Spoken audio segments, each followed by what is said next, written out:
পিতৃহারা কন্যা হয়ে পিতার স্বপ্ন পূরণে ১৯৮১ সালে দেশে ফিরেছিলেন শেখ হাসিনা। যে বুলেট জাতির পিতা সহ পরিবারের সবাইকে পৃথিবী ছাড়া করেছিল, সেই বুলেটই শেখ হাসিনার পিছু নেয় দেশের মাটিতে পা রাখার পর থেকেই। বঙ্গবন্ধু কন্যার ওপর প্রথম আক্রমণ হয় ১৯৮৮ সালের ২৪ জানুয়ারি। ওই দিন চট্টগ্রামের লালদিঘি ময়দানের খুব কাছে ৮ দলীয় জোটের মিছিলে শেখ হাসিনাকে হত্যা করতে পুলিশ ও বিডিআর গুলি ছোঁড়ে। পরের বছর ১৯৮৯ সালের ১১ই আগস্ট শেখ হাসিনা বাড়িতে থাকা অবস্থায় বুলেট গ্রেনেড ছোঁড়া হয় ৩২ নম্বরের বঙ্গবন্ধু ভবনে। এ যাত্রাতেও ব্যর্থ হয় হামলাকারীরা। ১৯৯১ সালের ১১ই সেপ্টেম্বর উপনির্বাচনে ভোট দেওয়ার পর কেন্দ্র পরিদর্শনে গেলে গাড়ি থেকে নামার পরপরই তার ওপর গুলি চালিয়ে বোমা বিস্ফোরণ ঘটানো হয়। ১৯৯৪ সালে দেশের উত্তর পশ্চিমাঞ্চলে রাজনৈতিক সফরে গেলে ২৩ সেপ্টেম্বর ঈশ্বরদী ও নাটোর রেল স্টেশনে তার ওপর আবারও হামলা হয়, গুলি ছোঁড়া হয় তার সমাবেশে। ১৯৯৫ সালের ৭ ডিসেম্বর রাজধানীর রাসেল স্কোয়ার এবং ৯৬ সালে একই কায়দায় তার ওপর হামলা চালানো হয় বঙ্গবন্ধু অ্যাভিনিউতে।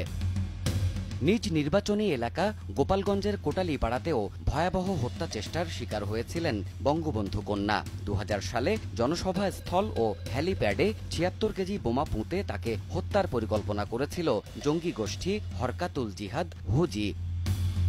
২০০১ সালের ৩০ মে খুলনার রূপসা সেতুর নির্মাণ কাজ উদ্বোধন করতে যাওয়ার কথা ছিল শেখ হাসিনার। সেখানেও বোমা পুঁতে রাখা হয়েছিল তাকে হত্যা করতে।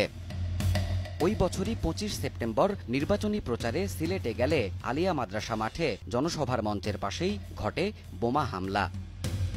২০০২ সালের ৪ঠা মার্চ নওগাঁয় বিএমসি সরকারি মহিলা কলেজের সামনে আওয়ামী লীগ সভাপতি শেখ হাসিনার গাড়িবহরে হামলা চালানো হয়। এছাড়া সাতক্ষীরার কলারোয়া থেকে যশোরে ফেরার পথে বিএনপি অফিসের সামনে বাস রেখে ব্যারিকেড দিয়ে শেখ হাসিনার গাড়িবহরে হামলা হলেও রক্ষা পান তিনি। ২০০৪ সালের ২রা এপ্রিল বরিশালের গৌর নদীতে শেখ হাসিনার গাড়িবহরে গুলিবর্ষণ করে ঘাতক চক্র। চেষ্টা করা হয়েছে প্রশিক্ষিত নারী জঙ্গি দিয়ে মানব বোমায় তাকে হত্যার।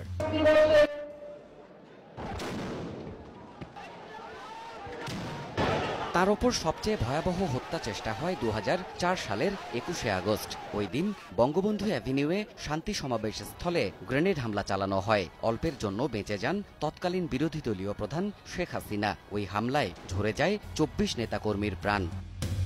২০১১ সালে শ্রীলঙ্কার একটি সন্ত্রাসবাদী গোষ্ঠীর সঙ্গে আন্তর্জাতিক সন্ত্রাসী চক্র সুইসাইড স্কোয়াড গঠন করেছিল শেখ হাসিনাকে হত্যার জন্য।